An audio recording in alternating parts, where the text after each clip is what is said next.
ಬಂಧುಗಳೇ ನಮಸ್ಕಾರ. ಮನೆವಾಸ್ತು ಮಾರ್ಗದರ್ಶನ ಮಾಹಿತಿಗೆ ನಿಮಗೆಲ್ಲರಿಗೂ ಆತ್ಮೀಯವಾದ ಸ್ವಾಗತ. ನಮ್ಮಿಂದ ನೇರವಾಗಿ ಮಾಹಿತಿಯನ್ನು ಪಡೆದುಕೊಂಡು ಮನೆವಾಸ್ತು ದೋಷದ ಪರಿಹಾರದ ಜೊತೆಗೆ ಅದರ ಮೂಲನಂಬಿಕೆಯ ಮೂಲಕ ಜೀವನದಲ್ಲಿ ಮಹತ್ತರವಾದ ಬದಲಾವಣೆಯನ್ನು ಪಡೆದುಕೊಂಡಿರುವ, ಮನೆಯಲ್ಲಿ ನಿರಂತರವಾಗಿ ಕಾಡುತ್ತಿರುವ ಅನಾರೋಗ್ಯ ಸಮಸ್ಯೆ, ವ್ಯವಹಾರ ನಷ್ಟ, ಆಕಸ್ಮಿಕ ಘಟನೆಗಳು, ಹೊಸ ಮನೆ ಕಟ್ಟಿಯೂ ನಿರಂತರ ಸಮಸ್ಯೆಗಳಿಗೆ, ಹಳೆಮನೆಯಲ್ಲಿ ಆಗುತ್ತಿದ್ದ ಸಮಸ್ಯೆಗಳಿಗೆ ವಾಸ್ತು ಪರಿಹಾರ ಮಾರ್ಗದರ್ಶನವನ್ನು ಪಡೆದುಕೊಂಡಿರುವ ಎಲ್ಲ ಬಂಧುಗಳಿಗೆ, ನಮ್ಮ ಚಾನಲಿನ ಫಾಲೋವರ್ಸ್ಗಳೆಲ್ಲರಿಗೂ ಈ ಮೂಲಕ ಧನ್ಯವಾದಗಳನ್ನು ಅರ್ಪಿಸುತ್ತಾ ಇದ್ದೇನೆ. ಬಂಧುಗಳೇ, ನಮ್ಮ ಜೀವನದಲ್ಲಿ ಮನೆವಾಸ್ತು ದೋಷವು ಈ ರೀತಿಯಾಗಿ ಸಮಸ್ಯೆಗಳನ್ನು ಉಂಟುಮಾಡುತ್ತದೆ. ಕೆಲವರು ಜೀವನದಲ್ಲಿ ಒಂದು ಮನೆಯನ್ನು ಕಟ್ಟಲು ಪ್ರಾರಂಭಿಸಿದರೆ ಅದರ ಕೆಲಸವು ಹಲವು ವರ್ಷಗಳ ಕಾಲ ಪೂರ್ಣವಾಗದೇ ಇರುತ್ತದೆ. ಕೆಲವರಲ್ಲಿ ಹಣ ಇದ್ದರೂ ಹೊಸ ಮನೆ ಕೆಲಸವು ನಿಧಾನವಾಗಿ ಆಮೆಗತಿಯಲ್ಲಿ ಸಾಗುತ್ತಿರುತ್ತದೆ.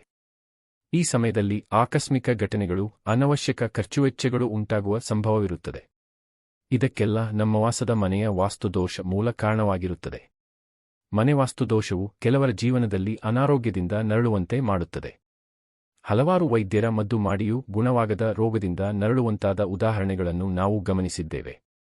ಇತರ ಜೊತೆ ಹರಟೆ ಹೊಡೆಯುತ್ತಾ ಕುಳಿತು ಮಾತನಾಡುವ ಸಮಯದಲ್ಲಿ ವಾಸ್ತು ಹೇಳುವವರನ್ನು ಕೀಳಾಗಿ ಬಿಂಬಿಸಿ ಮಾತನಾಡಿದ ಕೆಲವರು, ಅವರಿಗೆ ಸಮಸ್ಯೆಗಳು ಉಂಟಾದ ಸಂದರ್ಭದಲ್ಲಿ ನಮ್ಮಿಂದಲೇ ವಾಸ್ತು ಮಾರ್ಗದರ್ಶನವನ್ನು ಪಡೆದು ನಮ್ಮ ಮಾರ್ಗದರ್ಶನವನ್ನೇ ಪಾಲಿಸಿ ಕೆಲವೇ ದಿನಗಳಲ್ಲಿ ತಮ್ಮ ಸಮಸ್ಯೆಗಳಿಂದ ಮುಕ್ತರಾದವರನ್ನು ನಾವು ಗಮನಿಸಿದ್ದೇವೆ. ಇದು ಮನೆವಾಸ್ತುವಿನ ನಂಬಿಕೆಯನ್ನು ಮತ್ತಷ್ಟು ಬಲಪಡಿಸಿದೆ. ಬಂಧುಗಳೇ, ಮನೆವಾಸ್ತು ದೋಷ ಉಂಟಾದಾಗ ಕೆಲವೊಂದು ಮನೆಗಳಲ್ಲಿ ಮನೆ ಸದಸ್ಯರು ಕುಡಿತದ ವ್ಯಸನಗಳಿಗೆ ದಾಸರಾಗುವರು. ಈ ಸಮಯದಲ್ಲಿ ಅವರ ಮಾತಿನಲ್ಲಿ ಹಿಡಿತ ತಪ್ಪಬಹುದು. ಹಿರಿಯರ ಜೊತೆ ಅಗೌರವದಿಂದ ವರ್ತಿಸುವ, ಮಾತನಾಡುವ ಸಂಭವವಿರುತ್ತದೆ. ವಿಪರೀತ ಖರ್ಚುವೆಚ್ಚಗಳಿಗೂ ಕಾರಣವಾಗಬಹುದು. ಮನೆಯಲ್ಲಿ ದುಷ್ಟಶಕ್ತಿಯ ಪ್ರಭಾವಗಳು ಉಂಟಾಗಿ ಮತಿಭ್ರಮಣೆಗೆ ಒಳಗಾಗಿ ತಾವೇನು ಮಾಡುತ್ತಿದ್ದಾರೆ ಎನ್ನುವ ಅರಿವೇ ಆಗದಿರಲು ಮನೆವಾಸ್ತು ದೋಷ ಕಾರಣವಾಗಬಹುದು.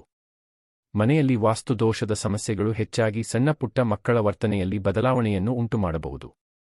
ಕೋಪದಿಂದ ಒರಟಾದ ಮಾತುಗಳ ಉಚ್ಚಾರವಾಗಬಹುದು. ವಿದ್ಯೆಯಲ್ಲಿ ಆಸಕ್ತಿ ಕಡಿಮೆಯಾಗಬಹುದು. ಆತ್ಮಹತ್ಯೆಯಂತಹ ಸನ್ನಿವೇಶಗಳಿಗೂ ಮನೆವಾಸ್ತು ದೋಷ ಕಾರಣವಾಗಬಹುದು. ಹೀಗೆ ನಮ್ಮ ಮನೆಯ ಒಳಗೆ ಮತ್ತು ಹೊರಗಿನ ವಟಾರದ ವಾಸ್ತು ದೋಷದಿಂದ ಇನ್ನೂ ಅನೇಕ ಸಮಸ್ಯೆಗಳಿಗೆ ಕಾರಣವಾಗಬಹುದು. ಅದನ್ನು ಪರಿಶೀಲನೆಯ ಬಳಿಕವೇ ಮಾರ್ಗದರ್ಶನವನ್ನು ನೀಡಬಹುದಾಗಿದೆ. ನಿಮಗೆ ನಮ್ಮ ಮಾರ್ಗದರ್ಶನ ಬೇಕಾದಲ್ಲಿ ಸ್ಕ್ರೀನ್ನಲ್ಲಿ ಕಾಣುವ ನಂಬರಿಗೆ ಕರೆ ಮಾಡಿ ಸಂಪರ್ಕಿಸಬಹುದು.